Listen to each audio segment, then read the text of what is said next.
Hello मेरे प्यारे बच्चों, स्वागत है आपका हमारे चैनल कॉन्सेप्ट सिग्मा में। जैसा कि आपको पता है कि हमारे लेक्चर्स हो चुके हैं इंटीजर्स के बहुत सारे, और अब हम हैं अपनी आखिरी लेक्चर पर इंटीजर के। और हमने ये चैप्टर बहुत ही बेसिक से लेकर हर एक क्वेश्चन कवर करने की कोशिश करी है। आई होप आपने पिछले लेक्चर सारे देख रखे हो। अब हम आ चुके हैं इसके सबसे एंड वाले लेक्चर पे, मतलब ये इस चैप्टर का लास्ट लेक्चर है। और आज हम करने वाले हैं वर्ड प्रॉब्लम। आपको एक्सरसाइज 1.3 में मेरे हिसाब से कुछ आपको 3-4 क्वेश्चन दी हुई है वर्ड प्रॉब्लम के बारे में, तो आज हम वही सॉल्व करेंगे। वर्ड प्रॉब्लम करने से पहले हम जान लेते हैं कि वर्ड प्रॉब्लम किस टाइप के क्वेश्चन है।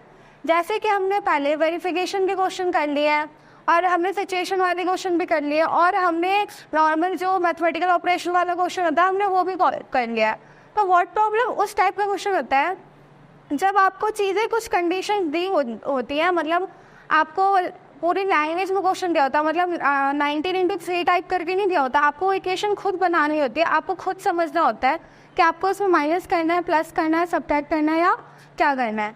तो पहले क्वेश्चन की तरफ हम बढ़ते हैं। तो जो आपको पहला क्वेश्चन इस चैप्टर में मिलता है वो इस तरीके का मिलता है कि इस क्वेश्चन में हमें दिया हुआ है कि in a test 5 marks are given for correct answer and -2 marks are given for incorrect answer. मतलब एक टेस्ट हो रहा है कि जिसमें 5 मार्क्स दिए जा रहे हैं +5। प्लस मेंशन करने की ज़रूरत नहीं है, बट आपका आंसर सही है तो आपको प्लस में ही मार्क्स मिलता है। बट इसमें मेंशन करा हुआ है कि आपको +5 मार्क्स किससे नहीं मिल रहे हैं, करेक्ट आंसर के लिए, और -2 मार्क्स किससे मिल रहे हैं, इनकरेक्ट आंसर के लिए।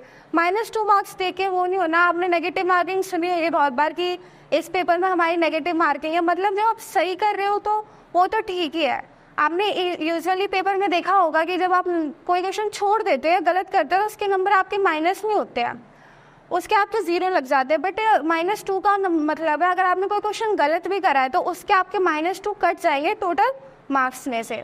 तो पहला हमें जो दिया हुआ है कि जो सीमा एक स्टूडेंट है, उनका टोटल स्कोर 30 है और उसके 10 क्वेश्चन सही हैं। तो हमें इस क्वेश्चन में आप बताना है कि उसने कितने इनकरेक्ट आंसर अटेम्प्ट करे हैं। तो हम आ जाते हैं अपने क्वेश्चन की तरफ कि जो टोटल स्कोर है वो सीमा का हमारा 30 है। Total score of Seema is equal to 30। Marks given for every correct answer. हमें हर करेक्ट आंसर के लिए कितने मार्क्स मिल रहे हैं, 5 मार्क्स मिल रहे हैं।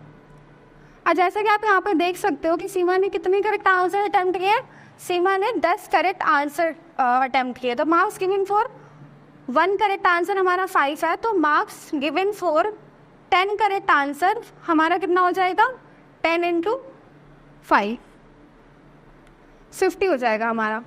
हमें एक क्वेश्चन के लिए 5 नंबर मिल रहे हैं, एक सही क्वेश्चन के लिए। तो 10 सही क्वेश्चन के लिए हमारे नंबर कितने हो जाते हैं, 50। बट अगर आप यहाँ पर देखो कि सीमा का टोटल स्कोर क्या है, 30 है, और 50 उसके सही मार्क्स के नंबर मिल रहे हैं। मतलब उसके कितने नंबर कम, आप यहाँ पे देख सकते हो -20। इसका मतलब है अगर सीमा ने 10 क्वेश्चन पूरे सही करे होते तो उसको टोटल 50 मार्क्स मिल जाते, बट उसको मार्क्स कितने मिले, 30। तो मतलब उसने कुछ क्वेश्चन इनकरेक्ट किए जिसके मार्क्स उसके टोटल मार्क्स में से काट लिए गए। तो हम देखते हैं कि उसको मार्क्स कितने मिले हैं इनकरेक्ट आंसर, इनकरेक्ट आंसर। तो आपको इसके लिए कुछ नहीं करना, आप जैसे इसमें देख रहे हो डिफरेंस कितने का, इसमें 20 का डिफरेंस है। हमारा टोटल स्कोर कितना आया था, 30, और हमारा सही स्कोर जो था वो 50 था। हमने इसको माइनस कर दिया तो हमारा आंसर कितना आया, -20। मतलब उसका जितना भी टोटल स्कोर था, मतलब 50 उसका आना चाहिए था, बट उसका -20 उसमें से कट हो गया। मतलब उसने क्वेश्चन गलत करे, उसके इतने मार्क्स नेगेटिव मार्किंग लग चुकी है। तो अब हमें बताना है कि उसके इनकरेक्ट आंसर का स्कोर तो इतना आ रहा है, बट उसमें क्वेश्चंस, नंबर ऑफ क्वेश्चन कितने गलत अटेम्प्ट किए। जैसे आप यहाँ पे देख सकते हो कि मार्क्स स्कोर करेक्ट आंसर 50 है, बट कितने क्वेश्चन उसने अटेम्प्ट किए, 10। इसमें हमें -20 दे रखा है, बट हमें ये पता लगाना है, जैसे इसमें हमें 10 करेक्ट आंसर, हमें इसमें पता लगाना है कि कितने इनकरेक्ट आंसर सीमा ने दिए हैं। तो हम लिख देते हैं number of question marks given for every incorrect answer, या फिर आप 1 भी लिख सकते हो, फॉर एवरी इनकरेक्ट आंसर। कितने नंबर हमें मिल रहे हैं, हमें -2 मिल रहा है। तो हमें सिंपली कुछ नहीं करना, हमें बस इन दोनों को डिवाइड कर देना। इससे हमारा क्या निकल जाएगा, number of question which she left unattempted, या शी गॉट इनकरेक्ट, तो हम यहाँ पे याद कर देते हैं, इसको डिवाइड कर देते हैं, -20 बाय -2 हो जाता है, तो इसका आंसर कितना आ जाता है 10। तो मतलब सीमा गॉट 10 इनकरेक्ट आंसर। सीमा के कितने आंसर गलत हो गए? 10 आंसर उसके गलत हो गए, उसके 10 सही थे। तो अगर आप इसको वेरीफाई करो, अगर आपको डाउट हो रहा है कि मैंने क्वेश्चन सही करा है कि नहीं करा है, कहीं मैंने गलत तो नहीं कर दिया, तो आप वेरीफाई कर सकते हो कि उसका टोटल करेक्ट आंसर कितना था 50 और उसमें कितने गलत आंसर दिए -20। तो जब आप इसको माइनस करते हो तो आपका टोटल स्कोर आ जाता है 30, जो क्वेश्चन में आपको ऑलरेडी दिया हुआ है। तो इससे क्या पता चलता है कि हमारा जो क्वेश्चन है हमने वो सही किया है।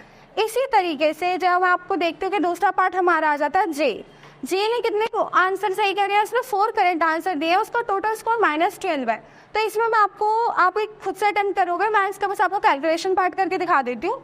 इसका जो कैलकुलेशन पार्ट होता है कि जे ने हमारा टोटल स्कोर उसका -12 था और उसने 4 क्वेश्चन सही किए, तो मतलब उसके सही वाला स्कोर कितना हो गया 20।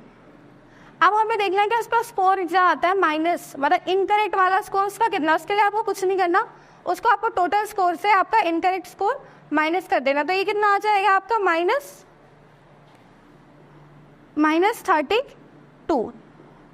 फिर आपको -32 को क्या करना है, 2 से डिवाइड कर देना, आपका इससे आ जाएगा नंबर ऑफ क्वेश्चन जो जे ने इनकरेक्ट अटेम्प्ट करा है। अब हम चलते हैं अपने नेक्स्ट क्वेश्चन की तरफ, जो हमारा, और आपको इस टाइप के क्वेश्चन आपको 1.3 और एग्जाम्पल्स में बहुत सारे क्वेश्चंस मिलेंगे। तो आप अगर ये क्वेश्चन कर लेते हो तो आपके लिए वो क्वेश्चन बहुत ज़्यादा आसान हो जाएगा। अब जो हमारा नेक्स्ट क्वेश्चन है, नेक्स्ट क्वेश्चन भी बहुत ईजी है। The temperature 12 Noon was 10 degree Celsius above 0।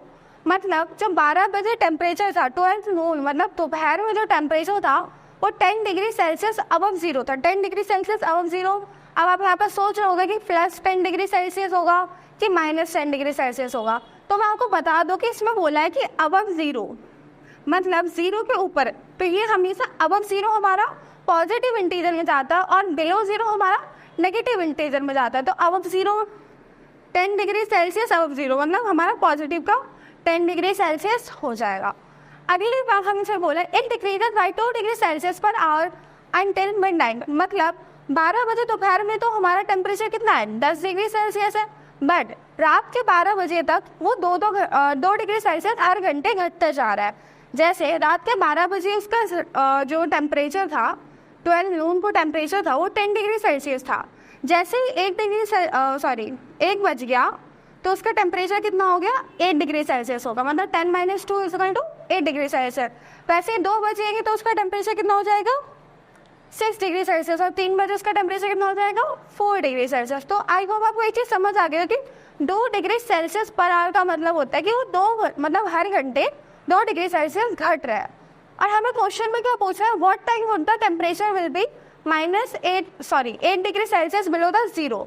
मतलब ऐसा कौन सा टाइम है जब हमारा टेम्परेचर कितना हो जाएगा 8 डिग्री सेल्सियस बिलो द 0। मतलब हमें वो टाइम बताना है कि जब हमारा टेम्परेचर -8 डिग्री सेल्सियस हो जाएगा। आपने जैसे भी देखा कि ये टाइम 2 डिग्री सेल्सियस घटते जा रहा है, तो एक टाइम पर ये -8 डिग्री सेल्सियस भी पहुंचेगा। तो हमें वही टाइम बताना है कि -8 डिग्री सेल्सियस कब पहुंचेगा।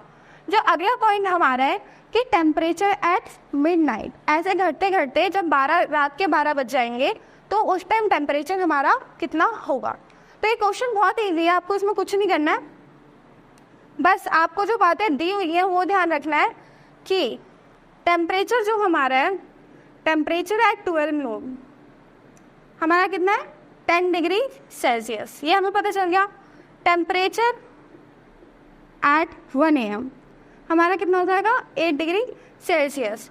ऐसे ही कर करके आपको हर घंटे में 2 डिग्री सेल्सियस घटाना है। जैसे मैं आपको बता दूँ टेम्परेचर एट 2 PM होगा, यहाँ पे 2 PM हमारा 6 डिग्री सेल्सियस, ऐसे ही 3 PM हमारा 4 डिग्री सेल्सियस, और 4 PM में ऐसे करते करते हमें घटा के देखना है। मैं आपको ऐसे बता दे रही हूँ, बट आप एक बार खुद से माइनस करके देखना। हमारा जो -8 डिग्री सेल्सियस टेम्परेचर कब पहुँचेगा 9 PM पे। आप इसको खुद से भी करके वेरीफाई कर सकते हो, बट आपको कुछ नहीं करना। यहाँ पे आपको टाइम बढ़ाते जाना और यहाँ पर आपको -2 करते जाना, और जब ये -8 पे आ जाएगा तो वही टाइम हमारा हो जाएगा कि जब हमारा टेम्परेचर -8 डिग्री सेल्सियस था। अब हमारा जो क्वेश्चन आता है टेम्परेचर और मिडनाइट, टेम्परेचर हमारा मिडनाइट में कितना होगा। तो मैं आपको बता दूं कि दोपहर के 12 बजे से लेकर रात के 12 बजे तक कितने घंटे हो जाते हैं हमारे हो जाते हैं 12 घंटे। तो अगर 1 घंटे में पर आवर में हमारा कितना कम हो रहा है, 2 डिग्री सेल्सियस हमारा टेम्परेचर कम हो रहा है। तो 12 आवर में हमारा कितना डिग्री सेल्सियस कम होगा, आपको ये बहुत ईजी है, बस आपको इंटू कर देना है। 12 आवर में हमारा 24 डिग्री सेल्सियस टेम्परेचर कम होगा। ये वैसे ही है कि आपको अगर एक मार्कर की आपको प्राइस पता है 10 रुपीज़, तो आपका 10 मार्कर का प्राइस कितना हो जाएगा 100, 10 × 10। तो वैसे ही इस केस में पर आवर 2 डिग्री सेल्सियस कम हो रहा है, तो 12 आवर में कितना हो जाएगा 24 डिग्री सेल्सियस कम हो जाएगा। तो अब हमें बताना है कि मिडनाइट में कितना टेम्परेचर था। तो हमने ये निकाल लिया कि मिडनाइट तक इतना टेम्परेचर में चेंज आ रहा है, ओरिजिनल टेम्परेचर से 24 डिग्री सेल्सियस टेम्परेचर कम हो जाएगा। तो मिडनाइट में हमारा टेम्परेचर कितना हो जाएगा, टेम्परेचर एट मिडनाइट, हमारा मिडनाइट में टेम्परेचर हो जाएगा 10 degree Celsius minus 24 degree Celsius. हमारा आंसर कितना आ जाएगा -14 डिग्री सेल्सियस। तो आई होप आपको ये क्वेश्चन समझ में आ गया होगा। इतना टफ नहीं है समझना, बहुत ईजी है, बस आपको स्टेटमेंट पढ़नी है और उसमें से एग्जैगरेट करना है कि आपको दिया क्या और आपको सॉल्व क्या करना है।